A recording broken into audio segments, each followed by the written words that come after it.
हमारे YouTube channel Rajshri music CG को like, share और सब्सक्राइब करना बिल्कुल ना भूलें।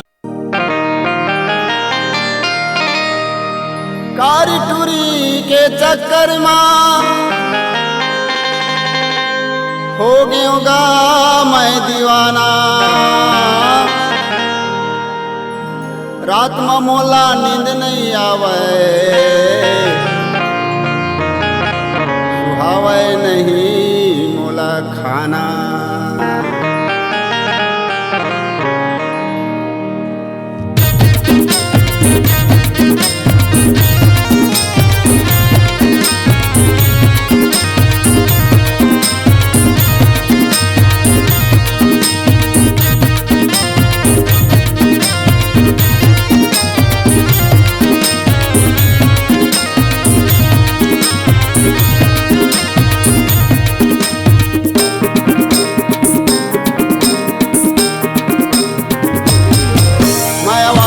चक्कर माँ कजरारी के चक्कर माँ, माया वाली के चक्कर माँ कजरारी के चक्कर माँ।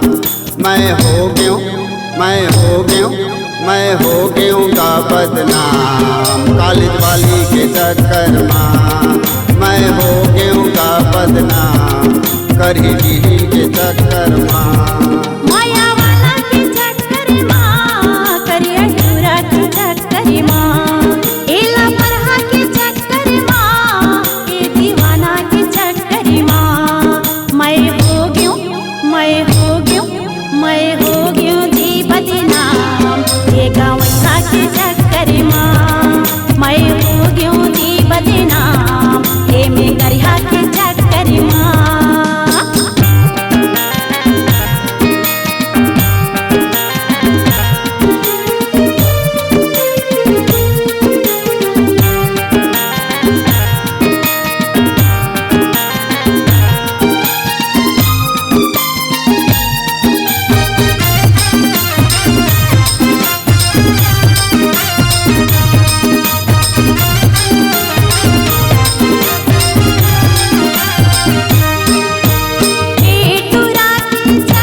गवैया के चक्कर माँ मैं हो गयूँ जी बदनाम।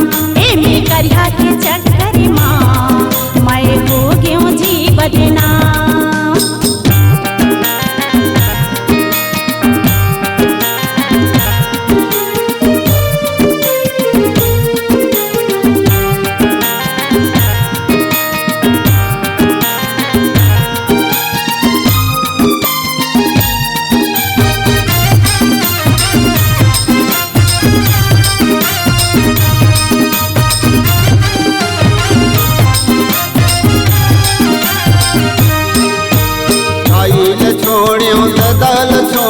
छोड़दारियों घर दुआर शहर वाली के चक्कर माँ हो गयूँ मैं बेकार।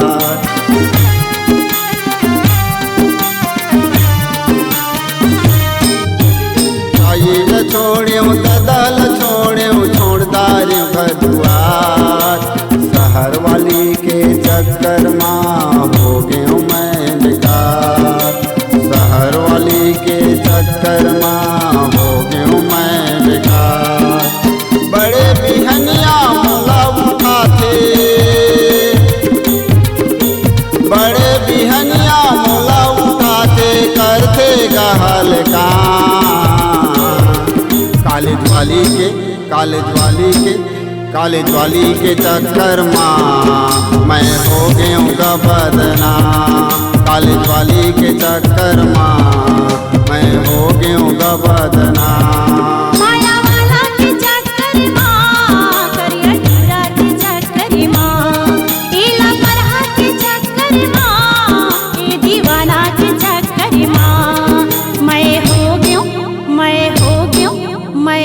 गयूं जी बदनाम, पामे गढ़िया के चक्कर माँ।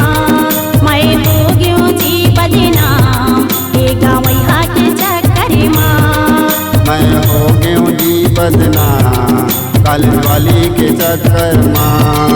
मैं हो गयूं जी बदनाम, ये कॉलेज वाली के चक्कर माँ। अपने दिल की आवाज सुनने वाले, अपने आवाज से पहचान बनाने की ललक और अपना टैलेंट लोगों तक पहुंचाने के लिए आए राजश्री म्यूजिक स्टूडियो, जहां गाने और वीडियो की बेहतरीन रिकॉर्डिंग की जाती है। Rajshri music audio video recording studio, Birgaon, Raipur, Chhattisgarh. अधिक जानकारी के लिए कॉल करें 8085048130 और 7999776763 पर।